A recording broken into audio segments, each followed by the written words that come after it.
हम आपके सामने लाएंगे समाज के वो चेहरे जिनसे मिलती है प्रेरणा, जो हमें जगाते भी हैं, बताते भी हैं कि हमको कैसे आगे बढ़ना, समाज में कैसे भागीदारी हो, ये भी हमको समझाते हैं। हम चाहते हैं कि एबी न्यूज आपको उन विभूतियों से हर सप्ताह रूबरू करे जिन्होंने समाज में कहीं न कहीं अपना मुकाम हासिल किया।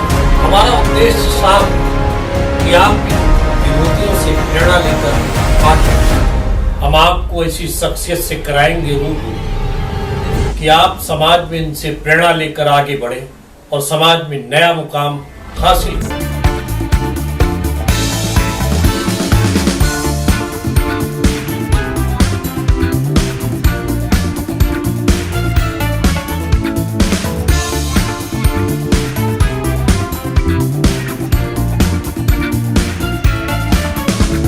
दादा, वर्तमान समय में समाज इतना विकसित हो चुका है, ऐसे में आप लोगों के लिए शिक्षा, बच्चों के लिए मतलब हर तरीके से आप, और जबकि आपका शारीरिक रूप से जवाब दे जाना, क्या महसूस करते हैं, क्या कहेंगे? पहले मैट्रिकुल के बारे में और उसके बाद पहले मैं नाम बता दूं, मेरा नाम किशोर पवित्रा भगवान गनाई है। नाम में माँ का नाम जोड़ता हूँ और ये नाम में माँ का नाम आने के लिए मैंने सरकार के लिए भी फाइट किया और आज बहुत खुशी है कि महाराष्ट्र सरकार ने पहल की कि अभी हर बच्चे के नाम में जब सर्टिफिकेट दिया जाता है तो उसमें माँ का नाम आ जाता है। वैसे तो मैं पहले फेलियर बच्चों को पढ़ाने लगा, फिर उसके बाद में जो ड्रॉप आउट बच्चे थे जो स्कूल बीच में छोड़ देते थे, जैसे अभी अन्ना जी के भी 8वीं में कक्षा छोड़ दी, उसके बाद में जो बच्चे कभी स्कूल में गए ही नहीं उनको पढ़ाता था। उसके बाद में जो बच्चे प्राउड है, जो लोग हैं जिनकी उम्र बन गई 20-21, तो डिस्टेंस एजुकेशन के माध्यम से यशवंतराव चव्हाण मुक्त विद्यापीठ हो, SNDT हो या इग्नो जैसा हो, तो इन सारे के जरिए में जो पढ़ना चाहता है, जैसी पढ़ाई करना चाहता है वो पढ़ाता हूँ। उसी के साथ जिसमें जो क्रिएटिविटी है, चाहे वो खेल की हो, चाहे चित्रकला की हो, चाहे संगीत की हो, तो उसको बढ़ावा देने का मैं काम उस तरह से पिछले 40 साल से कर रहा हूँ ऐसे। और बाद में सरकार से एक बाजू में सरकार के साथ झगड़ना, बेस्ट ऑफ 5 जैसा कानून लाना, 8वीं तक पास करने का कानून लाना, री एग्जाम जैसा कानून लाना, बच्चों की स्कॉलरशिप में बढ़ावा देना, ये सब चीज़ों के लिए मैं सरकार के साथ फाइट करता रहा, जूझता रहा। उसमें काफ़ी डिबेट भी, अभी मैं नया चीज़ डिबेट ला रहा हूँ। स्कूल में जो 8 पीरियड होते हैं उसमें 4 पीरियड आप पढ़ाई लो, उसके बाद के जो 4 घंटे हैं तो उसमें आप क्या करो कि बच्चों को खेल के लिए मार्गदर्शन करो, बच्चों को चित्रकला, संगीत के लिए, और हफ्ते में 2 दिन ये सब एक्स्ट्रा करिकुलर एक्टिविटी के लिए। हमारे पास भी स्पोर्ट्समैन बनने चाहिए, ओलंपिक में जो हम पीछे है, तो जो गरीब बच्चा भी पूरे जाए तो उसमें टैलेंट आ जाए। हर समय पैसे वाला का बच्चा ही टैलेंट नहीं आता, उस तरह से ये नहीं होना चाहिए। जिसमें जो टैलेंट है, जिसमें जो हुनर है, वो आगे लाने के लिए मैं कोशिश इसलिए कर रहा हूँ। दादा, कितने साल से आपका संघर्ष चल रहा है, कब से शुरू? जब मैं 7वीं में था तब से संघर्ष शुरू हुआ। क्यों, क्या दिल में आया, कैसे? ये मेरी माँ के कारण शुरू हुआ। मेरी माँ बच्चों को पढ़ाती थी और उनको अच्छा लगता था कि कोई भी पढ़ा लिखा बच्चा लग रहा है जिसमें हुनर है, तो मेरी माँ उसको बुलाती थी, उसको पढ़ाने की कोशिश करती। तो मैंने माँ से मेरे को जज्बा, उसके बाद में साने गुरु जी पढ़ाए मैंने, उसने मेरे को, उसने गांधी जी पढ़ाए मुझे, बाबा साहब पढ़ाए, अलग अलग लोगों को मुझे पढ़ाए, कर्मवीर भावराव पढ़ाए, पेरियार जी पढ़ाए मुझे, उन्होंने उस समय ऐसे गुरु पढ़ाए उसे। तो ये सब देखा, संतों की पढ़ाई उसने मुझे बताई माँ ने।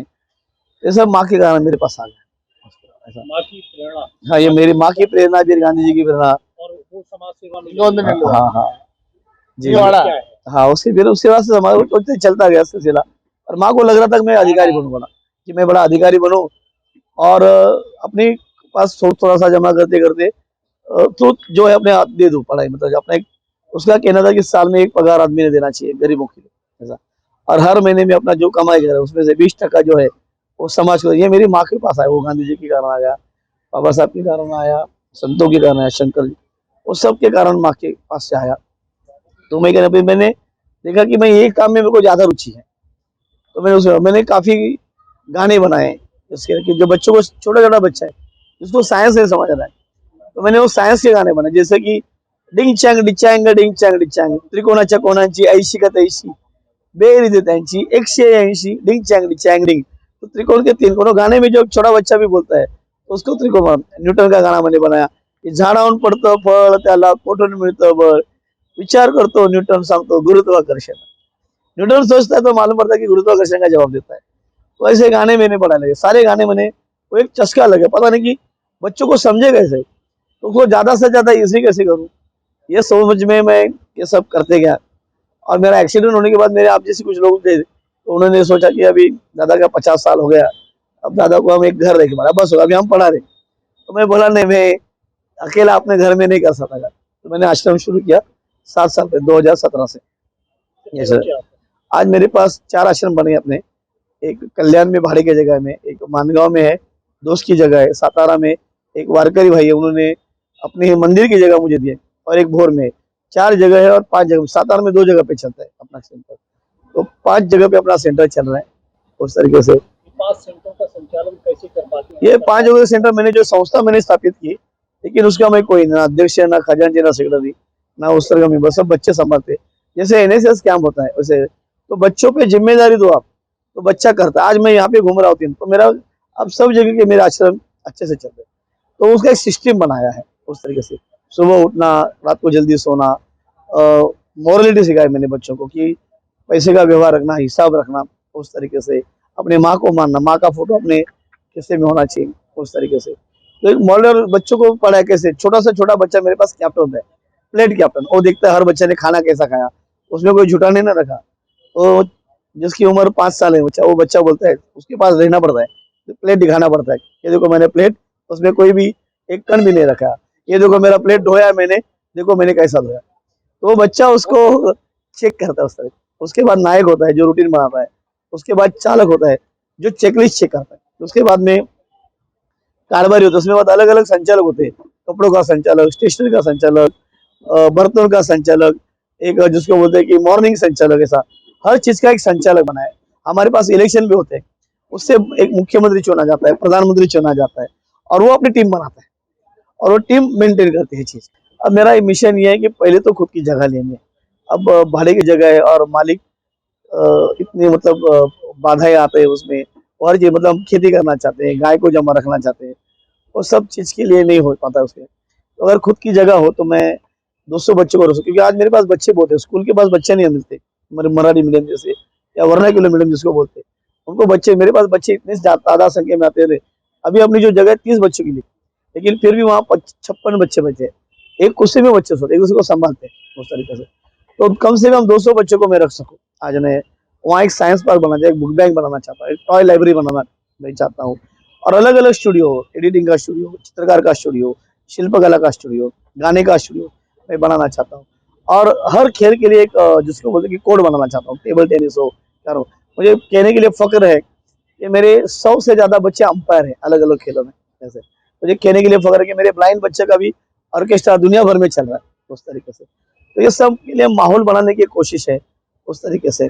और क्या है कि पैसे वाले बच्चों के लिए हर चीज, मतलब गरीबों की पढ़ाई छुड़ी जा रही है, मतलब फीस इतनी की, अभी पहले की भी 5 लाख फी है उस तरीके से। तो गरीब बच्चा भी मुफ्त में आके पढ़े, इसके लिए मैं कोशिश, इसलिए मैं मैत्रकुल पहला जो न्यू, क्योंकि मैं भी कोरोना में एडमिट था, वेंटिलेटर पे था, तो मेरे बच्चों की बहुत हालत हो गई, मतलब उनके खाने की बड़ी दिक्कत हो गई, हर चीज की दिक्कत। तो मेरे जाने के बावजूद कम से कम एक ऐसा फंड उनके लिए रिजर्व रखूँ, उससे वो बच्चे चलाए। हमने को बड़ा फोन नहीं चाहिए, बड़ी सुविधा नहीं चाहिए, क्योंकि बड़ी सुविधा आ जाती है तो बच्चा डिपेंडेंट बन जाता है, और वो एक थोड़ा सा आलसी बन जाता है।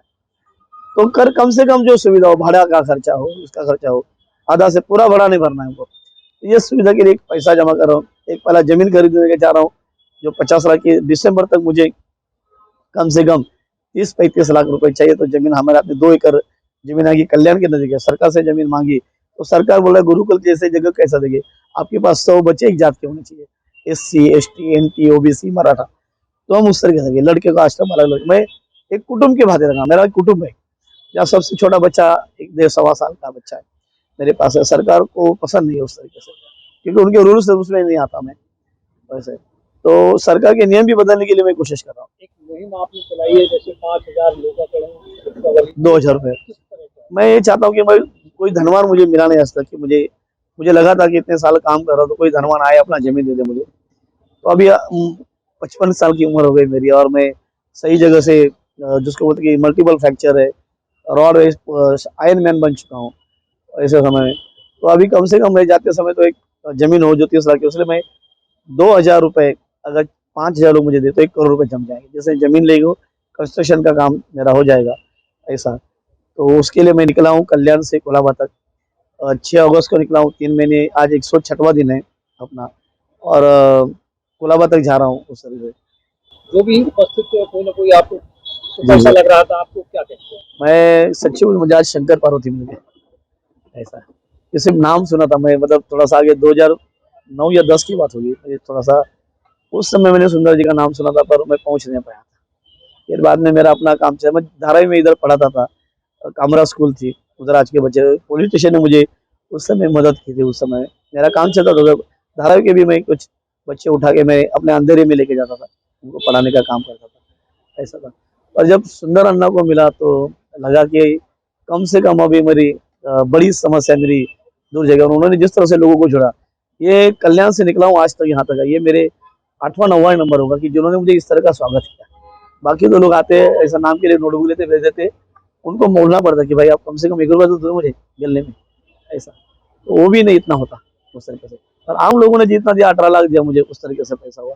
और इधर आने के बाद आज मुझे लग रहा है कि मैं जो चाह रहा हूँ, मैं जो सपना देख रहा हूँ वो जरूर पूरा होगा। उस तरीके बड़ी आशा बन गई है मेरी। मैं तो मेरे सारे बच्चे ऐसे निराशा में आए थे, पर एक चुनाभट्टी के नगर सेवक विजय भाई तांडेल, जिन्होंने मेरा उस तरह का स्वागत किया, उसके बाद में यहाँ इस तरह का बड़ा स्वागत हुआ, तो बड़ी आशा बढ़ी है मेरी उस तरीके से कि अभी जमीन जरूर होगी, अपना मैत्रकुल जरूर खड़ा होगा। आखिर क्या लोगों से अपील करना चाहेंगे अपने आश्रम के लिए, अपने बच्चों के लिए, अपने परिवार के लिए, समाज के लिए? मैं पहले तो बच्चों लोगों को से अपील करना चाहूंगा कि आप अपने हर बच्चे को डॉक्टर इंजीनियर का जो बनाना चाहते हो मत बनाइए। बच्चा जो पढ़ना चाहता है, बच्चा जो करना चाहता है उसको समझिए। अगर आपको नहीं समझ रहा है तो काउंसिल के पास जाए, हम जैसे लोगों के पास जाए, क्योंकि आप उसमें से विकृत बच्चा पैदा कर, बच्चे को जो चाहते हैं वो अगर करे तो बच्चा उसमें आना से पैसे की बजाय बच्चों का आनंद ज्यादा जरूरी है। उसके लिए आप ताकत दें, आप अच्छा पेरेंट पहला बने, उसके बाद में आप सोचे कि अच्छा बच्चा कैसे अच्छा बने। आप अच्छा तरह से भेजोगे तो बच्चा जरूर अच्छा उस तरीके से होगा। दूसरा मैं ये कहना चाहूंगा कि आपके पास जो भी रद्दी है, जो भंगार है, वो प्लीज आप मुझे दिए, चाहे बटन हो, चाहे सुई हो, चश्मे की फ्रेम हो, पट्टा हो, जो भी भंगार हो, वायर के टुकड़े हो, स्क्रू ड्राइवर हो, तो सब मुझे आप दीजिए। भंगार होगा तो आप मेरे नाम ले रखें, क्योंकि उससे मैं बच्चों के इनर कपड़े के लिए मेरे काम आ जाते हैं। उससे बच्चों का प्रवास जो ट्रैवल का खर्चा वो मेरे को नहीं होता है, बहुत तकलीफ होती है। मेरे बच्चे को चलना पड़ता है कल्याण से, मतलब जो अंदर है उनको 1-1 घंटा चलना पड़ता है उसमें। आपके पास पुरानी साइकिल हो, प्लीज आप मुझे, पुराने मोबाइल हो, क्योंकि आज मोबाइल का जमाना है। और सब पीडीएफ में सर, स्कूल में भी 400 फोन की आज भी मुझे जरूरत है। टूटे फूटे बोले फोन मेरे बच्चे रिपेयर करते हैं। आपके पास लैपटॉप पुराना पड़ा हो, कुछ भी पुराना हो, तो आप मुझे दीजिए। कुछ अच्छे लोग हैं जो रिपेयर का लिए हमको थोड़ा सा मदद करते हैं। आप कम से कम एक दूध का एक मतलब महीने में 210 रुपये दे दे मुझे। ये 2 लाख का खर्चा है कल्याण के अकेले आश्रम का। लाइट बिल भरनी है, पानी का, क्योंकि पानी उधर अच्छा नहीं मिलता तो वो परचेस ही करना पड़ता है ऐसा। और घर का भाड़ा है जिस तरीके से, तो उस सब चीज़ के लिए मैं सिर्फ लोगों से 210 रुपये मांगता हूँ। और मेरी बच्चे की इस महीने की, इस साल की खर्चा 13 लाख रुपए फी है मेरे बच्चों की। 2 बच्चे सिम्बोसिस में पढ़ रहे हैं, जेटीआई में एमटेक कर रहा है, एक टाटा में कर रहे हैं उस तरीके से। तो उसके लिए सिर्फ 10 रुपये दो, आप खुद 10 रुपये दे। और 3 लोगों को बोले आपके जरिए हम लोग QR कोड देंगे, बैंक का डिटेल देंगे, सिर्फ 10 रुपये भी भेजेंगे तो मेरे लिए बड़ी मेहरबानी है। और ऐसा नहीं है कि कुछ भी नहीं है तो सिर्फ आके फेसबुक में लाइक करिए, यूट्यूब में लाइक करिए, और वो जो जमे जिस तरह से जमे आप आके भी देखे तो अच्छा लगे उसमें। लोग आपसे संपर्क करें इसके लिए आप एड्रेस वो भी बताइए और नंबर। जी, अपना मैत्रकुल जो है वो कल्याण वेस्ट में आने के बाद वहाँ से आपको पहले लाल चौक आना पड़ता है, वहाँ से दूसरी रिक्शा मिलती है आपको बाबगांव में आने के लिए। तो बाबगांव नाके में पड़गा रोड में अपना मैत्रकुल है, आप वहाँ पे आइए। अगर आप जीपे करना चाहते हैं तो हमारे पूजा ताई का जो नंबर है, जो एडवोकेट बनी है, जो आपको मदद करती है, उसका जीपे नंबर है 9029895120। फिर एक बार दोहराता हूँ, 9029895120। बाकी बैंक डिटेल, जो बैंक ऑफ बड़ौदा का डिटेल है, वो आपके कमेंट बॉक्स में आपको मिलेगा। QR कोड भी आपको कमेंट बॉक्स में जरूर मिलेगा। और मैं पहले आप दादा का शुक्रिया गुजार करता हूँ कि आपने हमारा इंटरव्यू लिया, आप लोगों तक पहुँचने का एक मौका दिया, उसके लिए बहुत बहुत धन्यवाद। हमारा विशेष कार्यक्रम शख्सियत